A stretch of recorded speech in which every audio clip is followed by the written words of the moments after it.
মৰমৰ ছাত্ৰ ছাত্ৰীসকল তোমালোকৰ ক্লাছ 6 ৰ ইংৰাজী কিতাপৰ যেটো 4 নম্বৰ পাঠ আছে মাইলেন কবিতাটোৰ ইয়াত যিখিনি প্ৰশ্ন উত্তৰ আছে এই প্ৰশ্ন উত্তৰখিনি আজি তোমালোকৰ লগত অলপ আলোচনা কৰিম। এক নম্বৰ দিছে আনসাৰ দা ফলোইং কোৱেশ্চন তলৰ প্ৰশ্নৰ উত্তৰ কৰা। এই নম্বৰ প্ৰশ্ন দিছে according to the poet who are the bravest men কবিতাটোৰ কবিজনৰ মতে আটাইতকৈ সাহসী মানুহ কোনবোৰ বুলি কৈছে। ইয়াৰ উত্তৰটো হ'ব according to the poet the men of his native land are the bravest men কবিৰ মতে তেওঁ জন্মভূমিৰ মানুহসকলে আটাইতকৈ সাহসী মানুহ। দুই নম্বৰ প্ৰশ্ন কৈছে when will the poet consider his lot divine কবিয়ে কেতিয়া তেওঁ পৰম ভাগ্য হোৱা বুলি ভাবিব বা তেওঁ স্বৰ্গীয় সুখ লাভ কৰিব বুলি কৈছে। the poet will consider his lot divine if he dies freely to save his native land কবিয়ে যদি তেওঁ নিজৰ জন্মভূমিখনৰ ৰক্ষা কাৰণে তেওঁ মৃত্যু হয় তেতিয়া তেওঁ স্বৰ্গীয় সুখ লাভ কৰিব বা তেতিয়া তেওঁ পৰম ভাগ্য হ'ব বুলি তেওঁ বিবেচনা কৰিছে। চিনেমাৰ প্ৰশ্ন how do you know that the poet loves his country তুমি কেনেকৈ জানা যে কবিয়ে তেওঁক দেশক ভাল পায়। We know that the poet loves his country because he calls it dear and is ready to die for it কবিয়ে তেওঁক জন্মভূমিখনক ডিয়াৰ মানে মৰমৰ বুলি সম্বোধন কৰিছে আৰু লগতে তেওঁ নিজৰ জন্মভূমিখনৰ কাৰণে মৃত্যুবৰণ কৰিবলৈ ইচ্ছা প্ৰকাশ কৰিছে। গতিকে আমি ইয়াৰ পৰা গম পাওঁ যে কবিয়ে তেওঁ দেশক ভাল পায়। দুই নম্বৰ প্ৰশ্নটো কৈছে what is the poem about এই কবিতাটো কিহৰ বিষয়ে কোৱা হৈছে। The poem is about the poet's deep love respect pride and devotion to his motherland আৰু কবিতাটোত কবিয়ে নিজৰ জন্মভূমিখনৰ প্ৰতি থকা মৰম সন্মান গৌৰৱ আৰু ভক্তিৰ বিষয়ে কোৱা হৈছে। এতিয়া পিছৰ প্ৰশ্ন আমাক দিছে দুই নম্বৰ প্ৰশ্ন write true or false correct statement and incorrect statement and false in the incorrect statement in the box given near the sentence the poet's native land is rich and rare কবিৰ জন্মভূমিখন চহকী আৰু বিৰল। এতিয়া কি হয় এইটো ট্ৰু হ'ব। The women of the poet's native land are courageous. কবিৰ জন্মভূমি যিসকল মহিলা আছে তেওঁলোক সাহসী গতিকে এইটো ট্ৰু সাহসী হয় আমি ট্ৰু লিখিম। তাৰপিছত কৈছে the poets is in praise of the men and the women of his native land কবিয়ে নিজৰ জন্মভূমিৰ পুৰুষ আৰু মহিলাসকলক তেওঁ প্ৰশংসা কৰিছে গতিকে এইটো হয় গতিকে আমি ইয়াত লিখিম true. The poet will die to save his native land unwillingly এতিয়া কৈছে কি আনউইলিংলি মানে হ'ল অনিচ্ছাকৃতভাৱে কবিয়ে নিজৰ দেশখনক ৰক্ষা কৰিবৰ বাবে অনিচ্ছাকৃতভাৱে মৰিম বুলি কৈছে। তেওঁ অনিচ্ছাকৃতভাৱে মৰিম বুলি কৈছে। এতিয়া কোনটো শুদ্ধ বুলি কৈছে কবিয়ে নিজৰ দেশখনৰ কাৰণে ইচ্ছাকৃতভাৱে মৰিম বুলি কৈছে গতিকে ইয়াত আনউইলিংলি বুলি কৈছে গতিকে এইটো আমি লিখিব লাগিব false. The poet does not love his native land কবিয়ে তেওঁৰ জন্মভূমিখনক ভাল নাপায় বুলি কৈছে কবিয়ে তেওঁৰ জন্মভূমিখনক ভাল পায় গতিকে এইটো আমাৰ ভুল গতিকে আমি লিখিব লাগিব false. Read the following explanation of the two stanzas of the poem given below' identify and write the stanzas number next to the is explanation ইয়াৰ যিখিনি আছে আমি অসমীয়াত আমি ব্যাখ্যাখিনি পঢ়িব লাগিব আৰু এই ব্যাখ্যাখিনি কবিতাটোৰ কোনটো ষ্টেঞ্জাৰ্ছ কোৱা হৈছে সেইটো আমি লিখিব লাগিব। The poet says that the men of his native land are braver than those of others' land. The women are courageous. The poet will die willingly to save his native land and will consider his lot divine if it happens. এতিয়া এইটো কোৱা হৈছে আমাৰ 2 number ষ্টেঞ্জাৰত আমি ইয়াত লিখিব লাগিব 2। তাৰপিছত কৈছে the poet will all praise for his native land. He says that his native land is rich and rare, fresh and fair, dear and rare. He takes pride in the uniqueness of his native land. এতিয়া এইটো কোৱা হৈছে আমাৰ প্ৰথম standard কোৱা আছে গতিকে আমি লিখিব লাগিব 1। Write the rhyming words from the poem for the ones given below. এই শব্দবোৰৰ পৰা কবিতাটোত থকা যিবোৰ ৰাইমিং ৱৰ্ড আছে সেইখিনি আমি লিখিব লাগে। ফেয়াৰ শব্দটোৰ পৰা কবিতাত আছে ৰেয়াৰ আৰু ফেয়াৰ। চেভাৰ শব্দটোৰ পৰা ৰাইমিং ৱৰ্ড আছে ব্ৰেভাৰ ৱেভাৰ। চাইন শব্দটোৰ ৰাইমিং ৱৰ্ড আমি লিখিব পাৰোঁ মাইন ডিভাইন যিখিনি কবিতাত আছে। 5 নম্বৰ প্ৰশ্নটো কৈছে in group discuss with Euro friends what you have understood from the poem and share with the class. তুমি তোমাৰ বন্ধুৰ লগত আলোচনা কৰা আৰু কবিতাটোৰ পৰা কি কি শিকিলা সেইটো বিষয়ে কোৱা এটা আমি এনেকৈ লিখিব পাৰো we understood that the poet loves his motherland he praises its beauty bravery of his people the poet is also ready to die to save his motherland যে কবিয়ে আমি কবিতাটোৰ পৰা এটোৱে শিকিলো যে কবিয়ে নিজৰ মাতৃভূমিখনক ভাল পায় আৰু তেওঁ দেশখনৰ নিজৰ জন্মভূমিখনৰ সৌন্দৰ্য বিউটিৰ বিষয়ে প্ৰশংসা কৰিছে লগতে তেওঁ ইয়াত বাস কৰা মানুহখিনি যিখিনি সাহস তাৰ বিষয়ে তেওঁ প্ৰশংসা কৰিছে আৰু কবিয়ে নিজৰ দেশখনৰ ৰক্ষা কৰিবৰ বাবে ইচ্ছাকৃতভাৱে নিজৰ প্ৰাণ বিসৰ্জন দিবলৈ তেওঁ সাজু আছে তাৰপিছত কৈছে 6 নম্বৰ প্ৰশ্নটো read out some examples of alliteration from the poem and write down in the space provided কবিতাটোৰ পৰা কিছুমান alliteration আমি বিচাৰিব লাগে আৰু তাৰ পৰা ইয়াত আমি লিখিব লাগে আমি alliteration কবিতাটোৰ পৰা যদি বিচাৰো আমি এইকেইটা পাম rich and rare আৰু fresh and fair এইকেইটা আমি কবিতাটোৰ পৰা alliteration পাম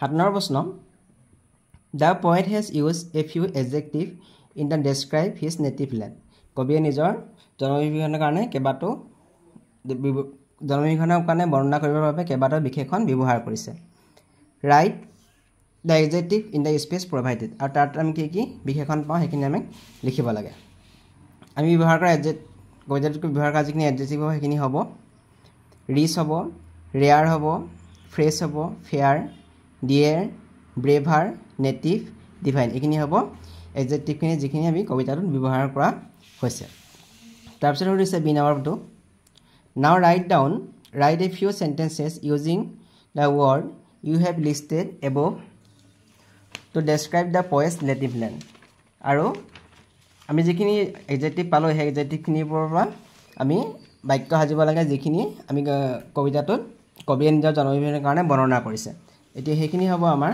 উত্তৰটো the poet's native land is rich rare fresh and fair আমি যিখিনি adjective ইয়াত লিখিছিলো হেখিনিকে আমি ইয়াত হুমাই গৈছে গতেখিনি he calls his motherland as dear তেওঁ dear বুলি তেওঁ মাতৃভূমিখনক সম্বোধন কৰিছে he will consider his lot divine if he dies to save her motherland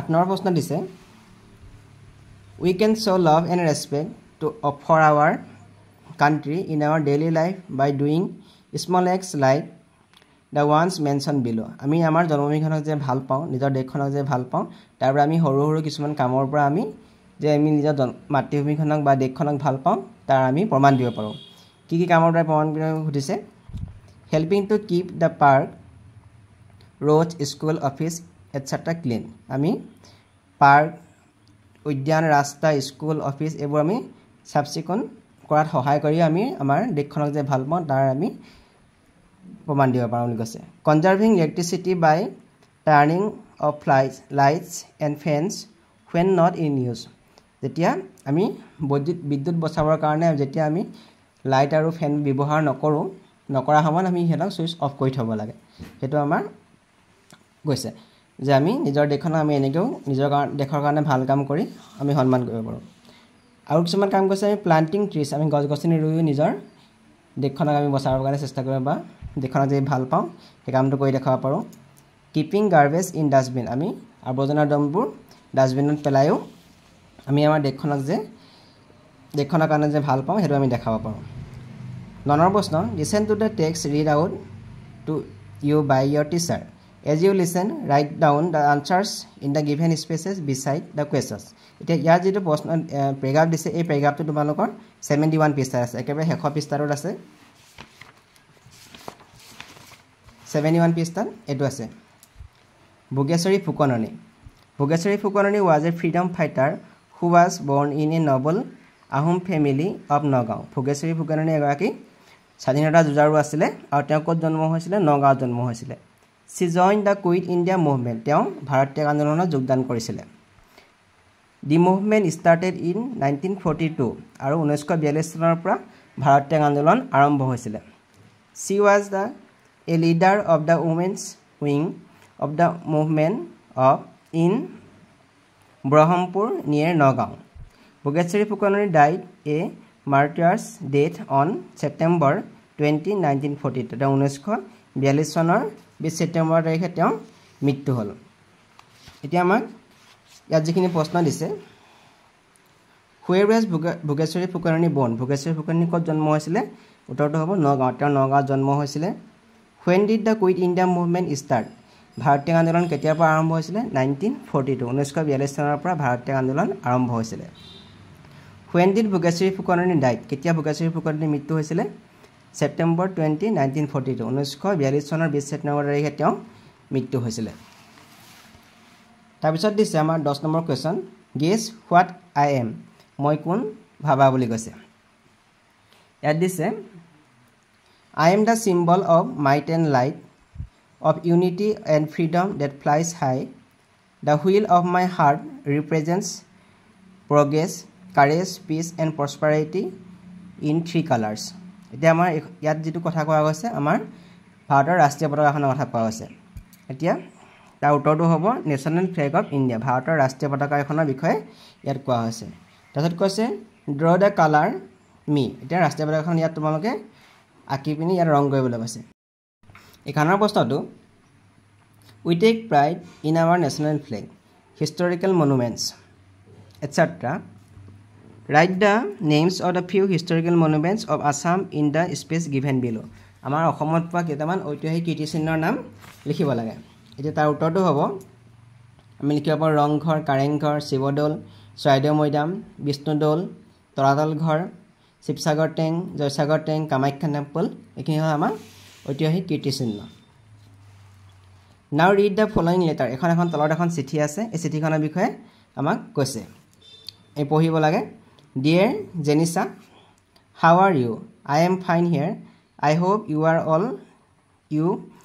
all are doing well.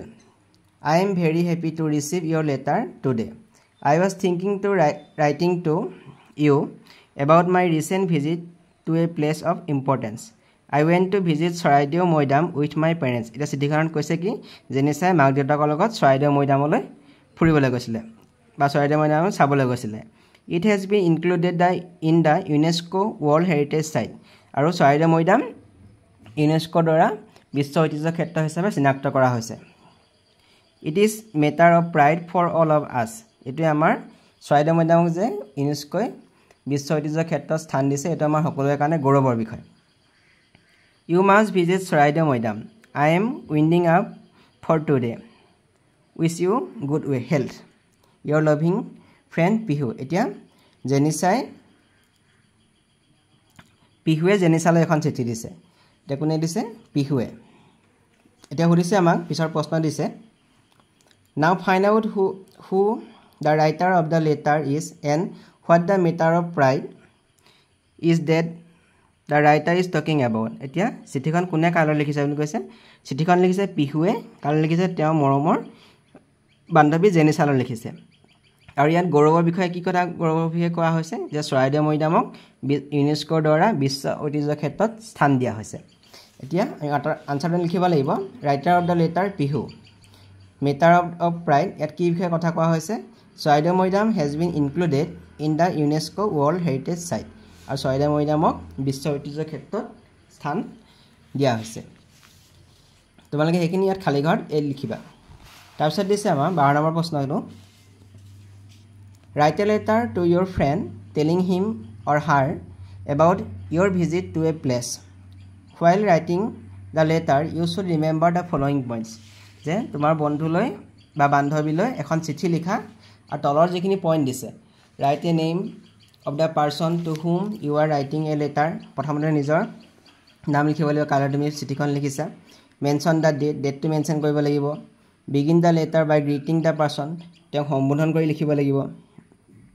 Writing an introductory paragraph, for example you may ask help বা her about their well-being in the body of the letter. আৰু লাষ্টত আমি কি লিখিব লাগিব? Finally put signature বিলো greetings. এতিয়া আমি কোনোবা এখন ঠাই ভ্ৰমণলৈ যোৱা, তুমি এখন ভ্ৰমণ কৰিবলৈ যোৱা এখন ঠাই বিষয়ে তোমাৰ বন্ধুক তোমাৰ জনাব লাগে। এতিয়া চিঠিখন আমি এনেকৈ লিখিব পাৰোঁ, ডিয়াৰ ৰাজু, মৰমৰ ৰাজু, প্লেচ ডিব্ৰুগড়, ডেট ইমান।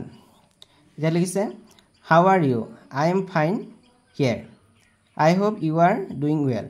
I wanted to tell you about my recent visit to Guwahati, Assam.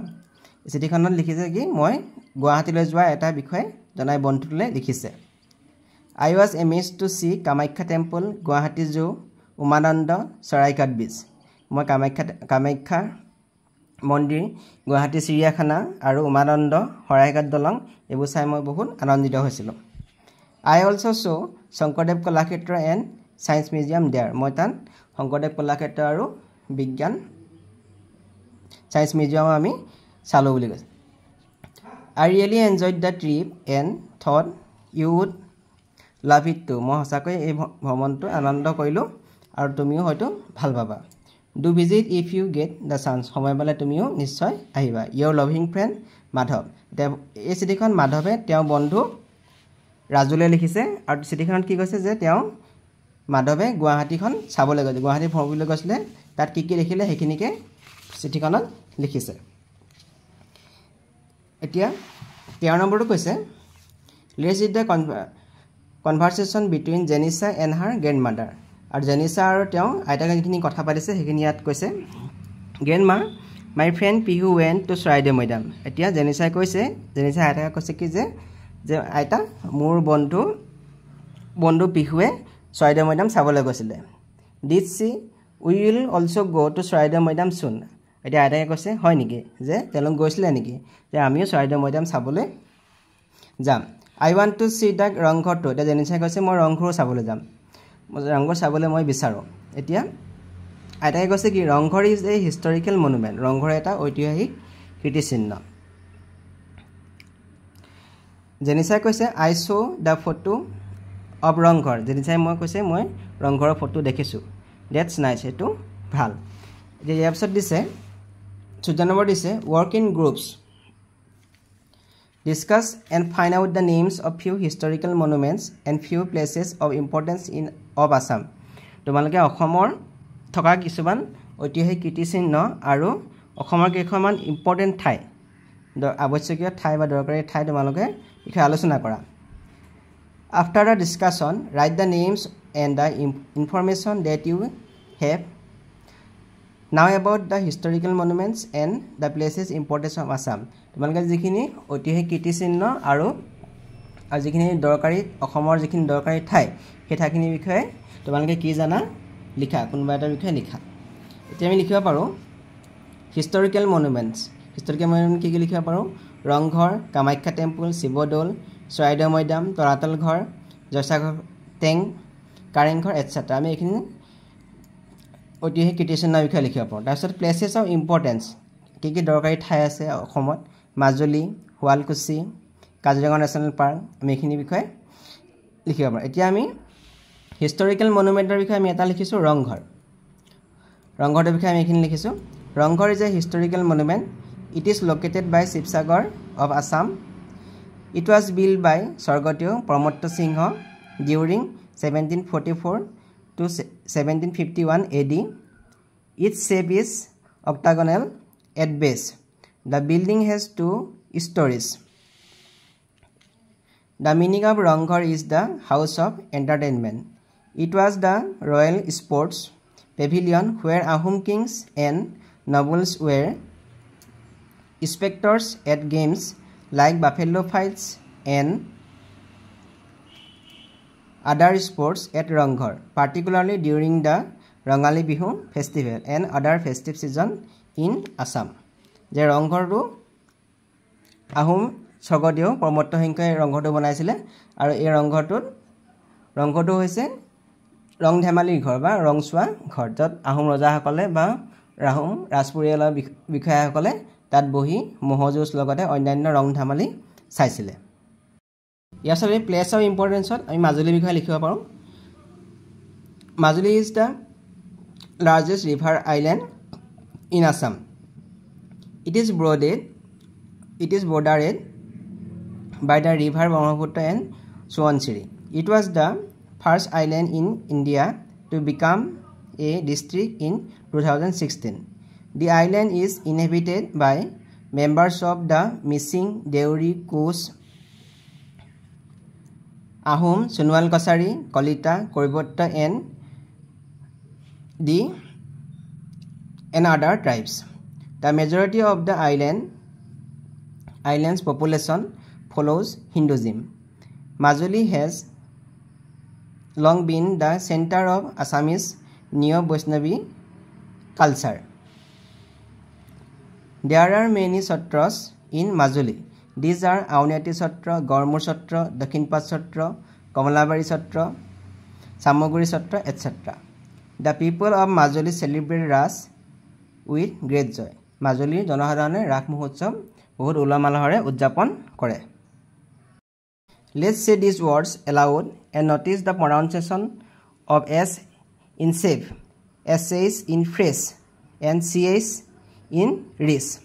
এতিয়া সবতে উচ্চাৰণটো বেলেগ বেলেগ হৈছে. ক'ৰবাত CH উচ্চাৰণ S হৈছে, এইটো S উচ্চাৰণ হৈছে, এইটো হৈছে save, fresh, ris. Now let's practice saying the following words correctly. তলৰ শব্দখিনি আমি শুদ্ধকৈ প্ৰনাউন্স কৰিব লাগে বা শুদ্ধকৈ উচ্চাৰণ কৰিব লাগে. এইটো হ'ব sun, see, sure, wish, share, shine, touch, sense, is. Tongue twister time, জিভা কিকুৰি. 7 sharks share chunky chocolate chips. 16 প্ৰশ্ন, let's learn some grammar. এটাখিনি গ্ৰামাৰ কথা কৈছে. Notice the underlined words in the following line from the poem. I would freely die to save her. Yet freely. Yet কৈছে here ly is added to the adjective free. এটা free শব্দটো হ'ল বিশেষণ adjective. ইয়াত ly টো লগাই দিছে কি হৈছে freely হৈছে. To make the new word freely. Freely is an adverb. Freely টো হৈছে এটা ক্ৰিয়া বিশেষণ. Read the adjective written in the box. Rare, fresh, fair, dear, divine, brave. Now add ly to each of them to make adverbs and write in the given space.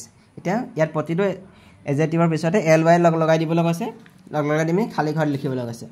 এতিয়া আমি লিখিলে হ'ব rarely, r-a-r-e. ইয়াত ly লাগিছে rarely হৈছে. freshly, f-r-e-s-h-l-y, freshly. fairly, dearly, divinely, bravely. এইখিনি যি হৈছে এডভাৰ্ব হৈছে.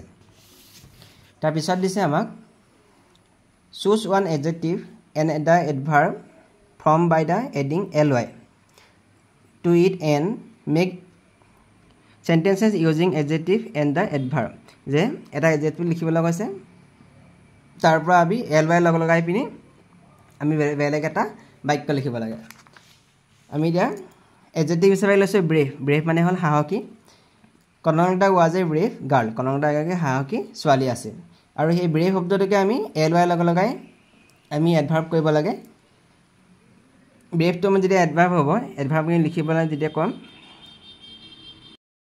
আমি brave adjective যেতিয়া আমি ly লগাই দিম তেতিয়া bravely হৈ যাব. এটো কিবা এডভাৰ্ব হ'ব. এটোকে আমি যদি লগাই লিখো আমি এডভাৰ্ব হিচাপে লিখো the soldiers fought bravely and with honor. এতিয়া bravely টো কি হৈছে আমাৰ এডভাৰ্ব হৈছে.